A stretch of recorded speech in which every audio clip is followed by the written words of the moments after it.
Bonjour, c'est Cryptoly, j'espère que vous allez bien en ce samedi 20 janvier 2024.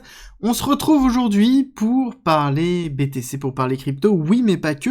On va parler aussi intelligence artificielle avec l'accélération haussière qu'on a eue sur cette fin de semaine au niveau du SP500, au niveau du Nasdaq, l'impact que ça a au niveau du BTC, et on va focuser vraiment sur Grayscale et l'impact de Grayscale par rapport au bull run qu'on est censé avoir et au bull run précédent. Je vais faire écho à une vidéo que j'ai déjà faite, et on va aller dans la prolongation. Vous allez voir que, en fait, c'est en train de se dérouler exactement comme on avait plus ou moins prévu au niveau de Grayscale, et ce qui allait se passer, s'est passé et est en train de se passer avec l'impact que ça va avoir sur le bull run, sur le BTC et justement sur le halving. Et on va commencer tout de suite par le SP500.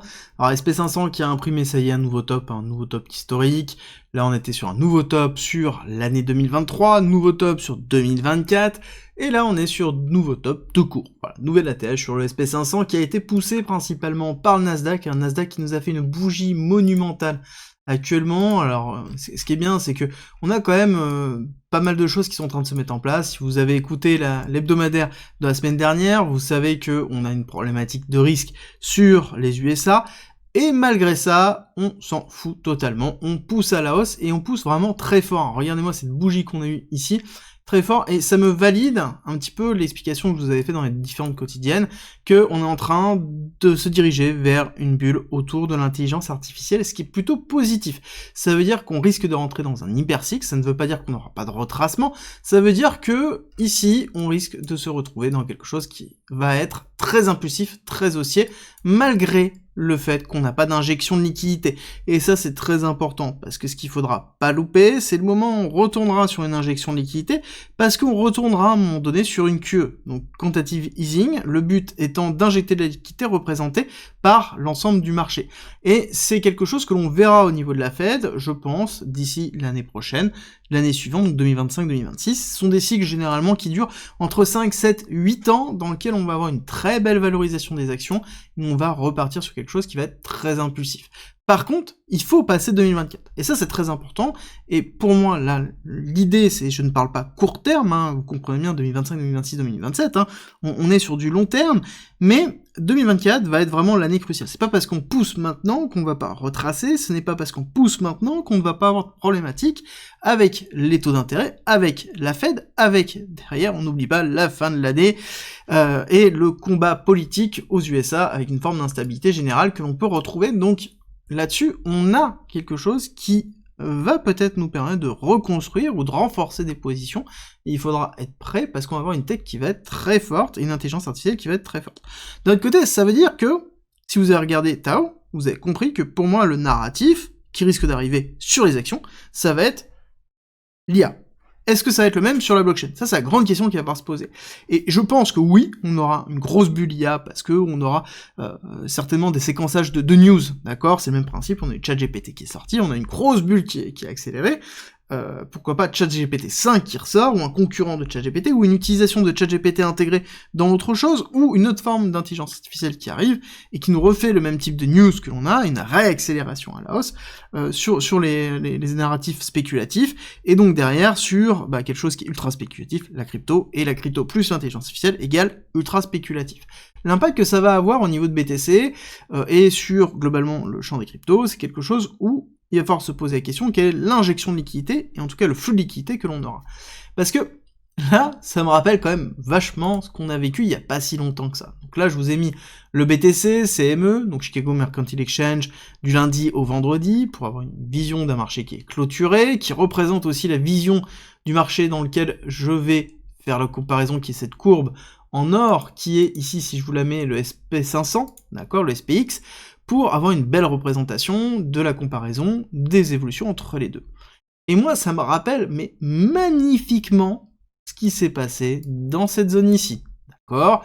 Gros crack, on voit qu'on a grandement souffert, on repart à la hausse, tout le monde repart à la hausse, petite latéralisation ici, et là, nous, on se mange une gamelle, alors qu'on a le SP500 qui pousse très fort, et qui pousse durant toute la période où nous, on se fait chier en se latéralisant. Donc là, on a quand même une démarche qui ressemble grandement à ça. Ici, petite poussée, tout le monde pousse, tout le monde est content, petite chute, ok, nous aussi on chute, on latéralise, alors qu'on a eu la nouvelle, la sales news ici, Et là, on a le SP500 et le Nasdaq qui poussent très fort. Donc là, on se retrouve un peu dans cette idée-là, et ça renforcerait mon biais que je vous présente déjà depuis un certain temps, qui est, en gros, on va s'ennuyer pendant 2-3 mois, que ce soit une forme de baisse, que ce soit une forme de latéralisation, on va avoir une perte d'intérêt pour la crypto, parce que le flux narratif de cette fin d'année 2023 était vraiment les ETF sont arrivés, on avait une survente de l'arrivée des liquidités, donc oui, on a de la liquidité, de l'inflow qui rentre, mais ça reste relativement faible. Pourquoi? Parce qu'en même temps, on a un sell qui est en train d'effectuer, et ça je vous l'avais déjà expliqué, c'était GBTC, je vais revenir dessus à la fin de la vidéo, vraiment restez jusque là, parce que vous allez voir, c'est vraiment très important de comprendre ce qui est en train de se passer au niveau de Grayscale, et pourquoi on a une pression baissière qui est très forte, et je vais vous expliquer tout ça, mais avant, je veux revenir sur du court terme. Court terme, rapidement, pour revenir sur ce qu'on avait dit lors des différentes quotidiennes, c'est qu'on avait ici une question sur la protection de ce lot-là, on voit qu'on est allé le chercher, très agressif, hein, on est allé le prendre, on l'a pris, et on a eu une belle réaction haussière. Donc là, on a une réaction haussière qui est déjà beaucoup plus intéressante que la précédente. Hein. Je vous disais justement que là, c'était quand même mollasson. Je trouvais que normalement, sur une prise de liquidité, on est censé avoir une réaction qui est beaucoup plus forte. Là, on a une réaction qui est forte, qui est pas assez forte à mon goût, qui est plus une forme de retest bearish, et on voit bien qu'on est allé retester une grosse partie de l'imbalance qui se trouve ici. Donc là, pour moi, il est possible de retrouver encore une mèche pour aller chercher ici. D'accord? On voit qu'on n'est pas allé chercher cette structure-là, donc on est bien dans le bas de canal. Hein. Quand on regarde ici, on voit qu'on a retesté la zone de gap. Le gap daily CME a été protégé, on n'est pas allé le combler, on n'est pas allé toucher cette liquidité-là, pendant que le CME est ouvert, et ça va être important, ça va être voir lorsqu'on va réavoir l'ouverture du CME, quelle va être la réaction. Est-ce que ça va être racheté pour aller chercher le top de range qui est à 45 000, et donc là on a une validation un peu de quelque chose qui va zoner jusqu'au halving, donc une forme de latéralisation, borne haute 45 500, pardon, borne basse 40 000, on oscille entre les deux, on se retrouve exactement dans ce que l'on a connu ici, d'accord? Donc phase d'accélération, phase d'accélération, phase de latéralisation et de consolidation, phase de latéralisation et de consolidation, avant halving, avant d'avoir potentiellement une réaccélération haussière. Ça ne veut pas dire qu'on ne peut pas casser plus bas, d'accord? La cassure baissière sera validée lorsque l'on s'installera en dessous des 40 000. Si là, par contre, on casse et qu'on voit qu'on n'arrive pas à repasser au-dessus des 40 000, là, c'est très mauvais signal. Enfin, c'est très mauvais signal. C'est très bon signal pour ceux qui ont de la liquidité. 35 000, 32 000. Zone vraiment très importante, 32 000, dans lequel on a eu ici une fois, deux fois, trois fois, c'est la zone qui a donné en fait le mouvement haussier, donc si on retourne ici, là ce sera une opportunité vraiment à saisir, et qu'il faudra vraiment saisir, parce que je pense qu'on restera vraiment pas longtemps dans ces zones-là, et si jamais on retourne plus bas, c'est qu'il va falloir reconsidérer ce qui est en train de se passer, c'est-à-dire qu'on a des nouvelles très fortes, une forme de Black Swan, quelque chose qui n'est pas prévu, parce que là on a passé quand même beaucoup de choses, et là on est plutôt dans une forme de consolidation classique. Oui, on peut aller plus bas en termes de retracement, mais encore ce qui est intéressant, c'est de voir cette différence que l'on a et une forme de fractalité que l'on retrouve entre les actifs classiques et les actifs risqués comme le BTC. On a une forme de FOMO, ici on avait une FOMO, un FOMO très fort, l'arrivée du bull run, latéralisation, l'arrivée du bull run, latéralisation. Ok, à côté on a les actifs classiques qui pète à la hausse, donc là-dessus on pourrait avoir la même schématique, donc une accélération à la hausse encore au niveau du SP500 et du Nasdaq, avant d'avoir une forme de retracement effectif, qui irait retester potentiellement les différents tops, donc on irait retester, donc on pourrait pousser encore un peu plus haut, et au niveau du SP500, après aller retester cette partie-là, donc la zone de rupture, voire même un petit peu plus bas, les 4600, donc on n'irait pas forcément chercher beaucoup plus bas, aussi bas que j'aurais aimé, ou si on va les chercher, il faudra se poser la question, mais donc du coup, là-dessus, ça sous-entend que on aurait un BTC qui ferait une petite mèche pour aller chercher l'équité avant de repartir à la hausse, et quelque chose qui serait assez impulsif. Quand on regarde au niveau de l'order flow, et là vous allez voir c'est très intéressant quand on prend du recul, donc je suis en weekly, pour regarder un petit peu les flux d'open interest. Ce qui est très important de voir, c'est que on a une augmentation des flux de l'open interest à partir du moment où on a commencé à avoir le narratif ici de l'ETF, d'accord?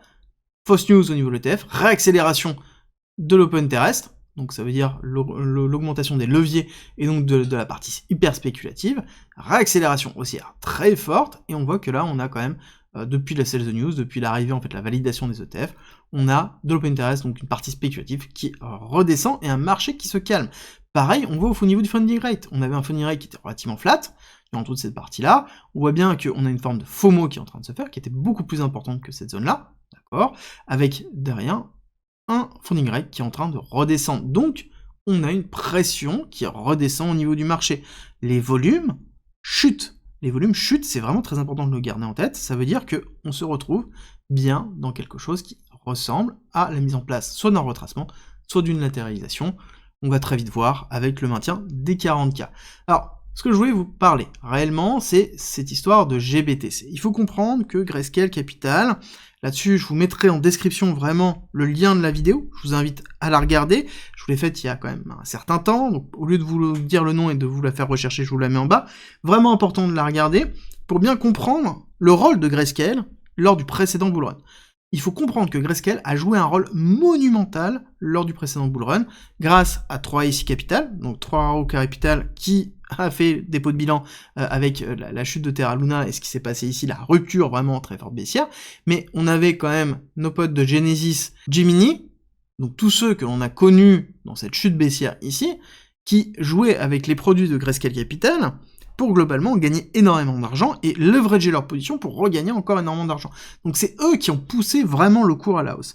Pour faire simple, je vous invite vraiment à regarder la vidéo, mais vraiment pour faire simple, histoire que vous ayez le contexte, c'est que on avait Grayscale qui était non pas un ETF mais qui était un fonds, donc ça veut dire que j'achetais des parts de Grayscale, Grayscale à côté, pour acheter ces parts, je devais déposer des BTC en collatéral, chose que 3RO Capital faisait, 3IC faisait. Ils déposaient du BTC, en échange, ils avaient du GBTC, donc les parts de Grayscale Capital, et ils ne pouvaient pas les vendre tout de suite. Ils devaient attendre 6 mois pour les vendre. Et c'est pour ça qu'à côté, on avait ce qu'on appelle un premium. Donc si je voulais acheter des parts de GBTC, je devais payer 30% de plus que la part. Ça veut dire que pour avoir 100 $ de Bitcoin, je devais payer 130 $. Donc quelqu'un qui déposait du Bitcoin, qui avait du Bitcoin, qui déposait du Bitcoin, qui mintait, qui créait cette part de GBTC, bah, il avait plus qu'à attendre 6 mois et empocher la différence entre le premium, donc les 30%. Donc il revendait la part à quelqu'un qui ne pouvait pas acheter de BTC, qui ne pouvait pas ouvrir cette position, et donc, derrière, devait payer le premium.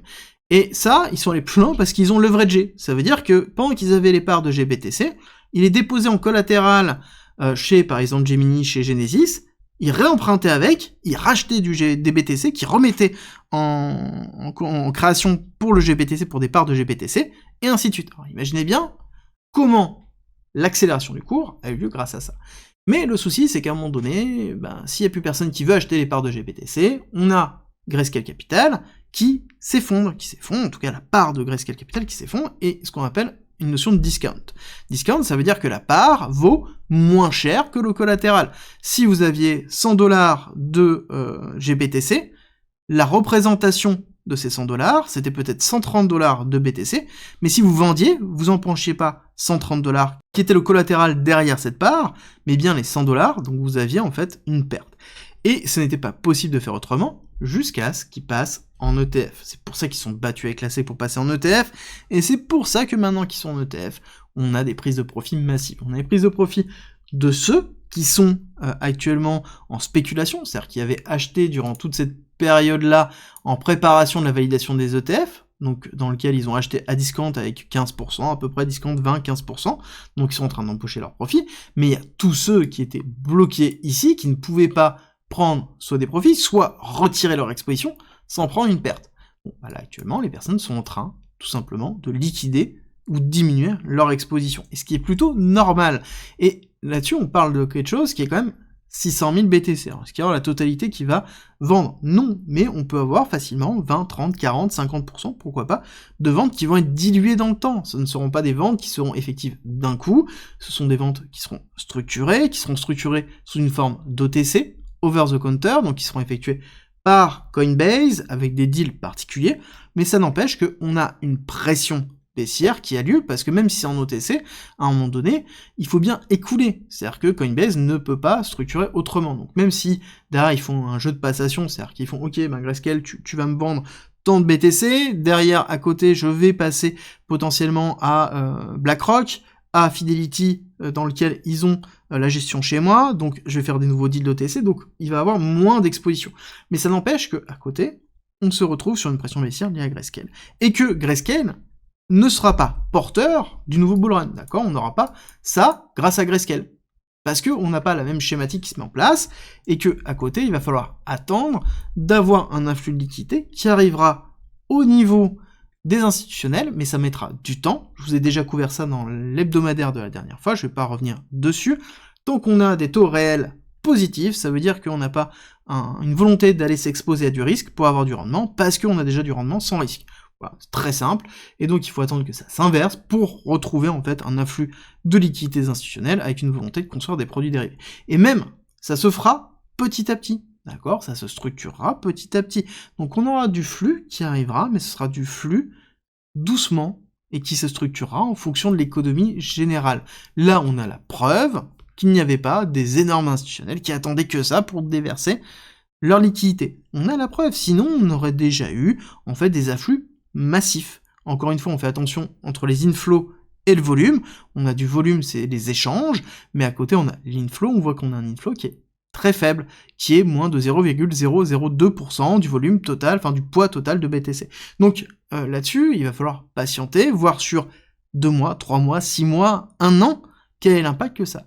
Par contre, si on arrive sur une bulle spéculative, avec une accélération, et ici, comme on connaît réellement dans le bull run, où on a une forme de FOMO retail qui se met en place, clairement les ETF vont être un excellent moyen pour drainer de la liquidité de personnes qui, à la base, n'auraient pas investi sur la crypto.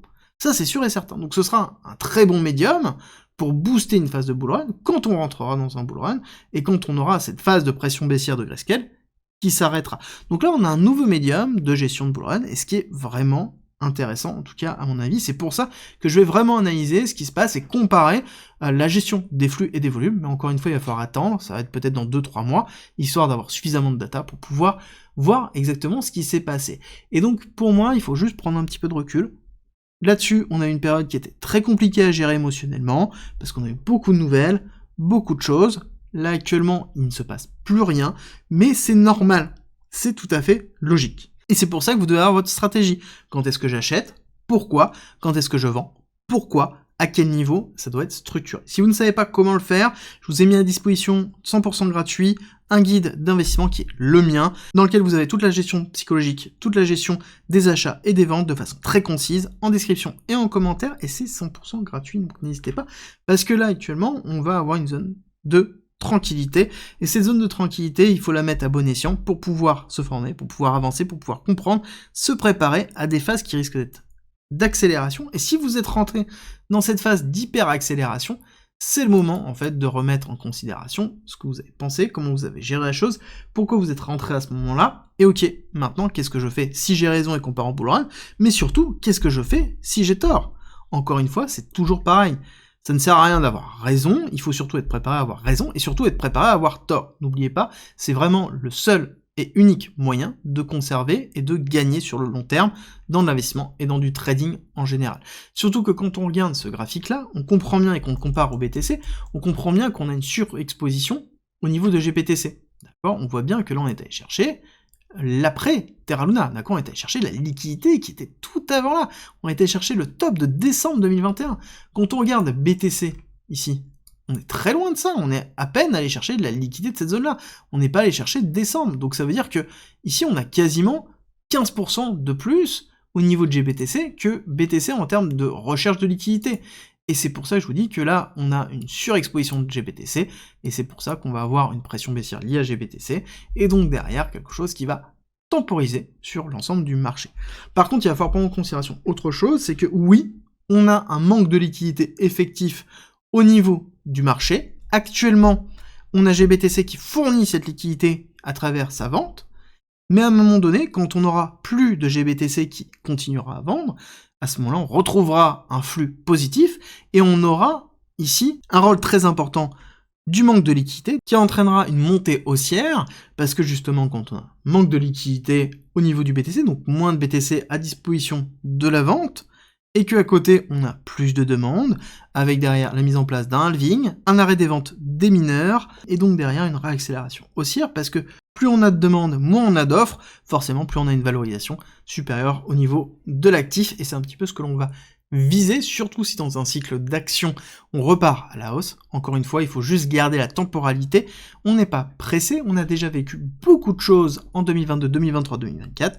On n'est pas pressé, on a l'habitude de ce genre d'émotions et on prend, comme d'habitude, du recul et on se prépare. J'espère que cette vidéo vous a plu. Si c'est le cas, n'oubliez pas de me laisser un like et un commentaire. Dites-moi comment vous vivez actuellement ce retour à une forme de tranquillité et comment vous préparez la suite, ça m'intéresse. Et on se retrouve demain pour une vidéo vraiment autour de la partie psychologie.